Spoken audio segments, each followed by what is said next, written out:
Assalamualaikum warahmatullahi wabarakatuh. Marilah kita mulai pembelajaran pada hari ini dengan membaca bacaan Al-Fatihah. Al-Fatihah.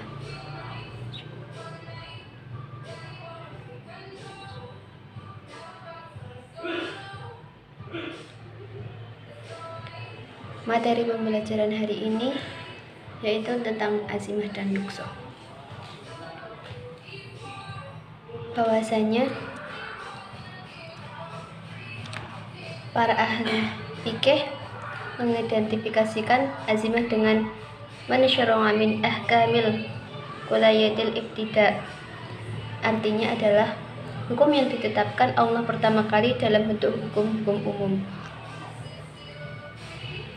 Hukum azimah adalah hukum yang telah disyariatkan oleh Allah secara umum sejak semula, yang tidak terbatas kepada keadaan tertentu dan pada perorangan mukallaf tertentu. Sedangkan tentang rukhsah ialah al-hukmu tsabitu 'alal khilafid dalilil lil kufur. Artinya, hukum yang ditetapkan berbeda dengan dalil karena adanya udzur. Sudah paham belum teman-teman sekalian? Semoga saja. Dan pengertian rukhsah. Rukhsah adalah keringanan hukum yang telah disyariatkan oleh Allah atas mukallaf dalam keadaan tertentu yang sesuai dengan keringanan tersebut, atau sesuatu yang disyariatkan karena ada udzur yang memberatkan dalam keadaan tertentu, atau diperbolehkannya sesuatu yang dilarang dengan suatu alasan meskipun larangan itu tetap berlaku. Nah, azimah dan rukhsah itu mempunyai banyak macam. Berikut macam-macam azimah dan rukhsah. Macam-macam azimah menurut para ulama fikih menyatakan azimah ada 4 macam, yaitu 1. Hukum yang disyariatkan sejak semula untuk kemaslahatan umat manusia seutuhnya, seperti ibadah, muamalah, jinayah, dan seluruh hukum yang bertujuan untuk mencapai kebahagiaan umat di dunia dan akhirat. Nah, dan yang kedua yaitu hukum yang disyariatkan karena adanya suatu sebab yang muncul, seperti hukum mencaci maki berhala atau sesembahan agama lain. Yang ketiga, hukum yang disyariatkan sebagai pembatal atau nasih bagi hukum sebelumnya, sehingga mangsuh seakan-akan tidak pernah ada. Dan yang keempat yaitu hukum pengecualian dan hukum-hukum yang berlaku umum. Sedangkan macam-macam rukhsah ada 4 juga, yaitu 1. Diperbolehkannya suatu larangan ketika keadaan darurat atau menurut kebutuhan.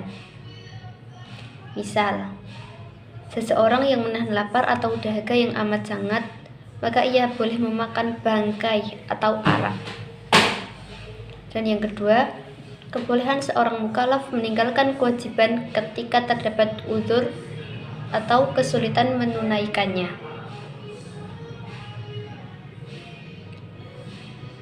Yang ketiga, sahnya sebagai akad yang bersifat pengecualian yang tidak memenuhi syarat umum sebagai sahnya akad tersebut, namun itu berlaku dalam muamalah umat manusia dan menjadi kebutuhan mereka. Dan yang keempat, menghapus hukum-hukum yang oleh Allah Subhanahu wa taala telah diangkat oleh kita. Hukum menggunakan rukhsah.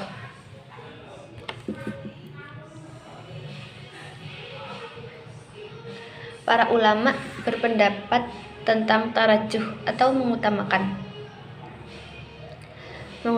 pengambilan rukhsah dan azimah. Tetapi sebenarnya perbedaan mereka pada masalah-masalah parsial yang berhubungan dengan rukhsah dan azimah saja, seperti mengqashar sholat dalam perjalanan atau menjamak antara 2 sholat, atau sholat Jumat dengan sholat Id jika terjadi pada suatu hari, dan sebagainya. Perbedaan pendapat antara mereka dalam masalah-masalah di atas adalah dikarenakan perbedaan mereka dalam mencari asal masalah dan penyesuaiannya.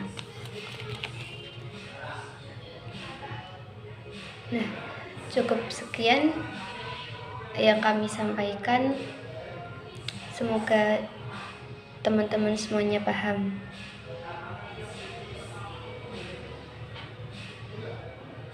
Bila ada salah kata, mohon maaf yang sebesar-besarnya. Wassalamualaikum warahmatullahi wabarakatuh.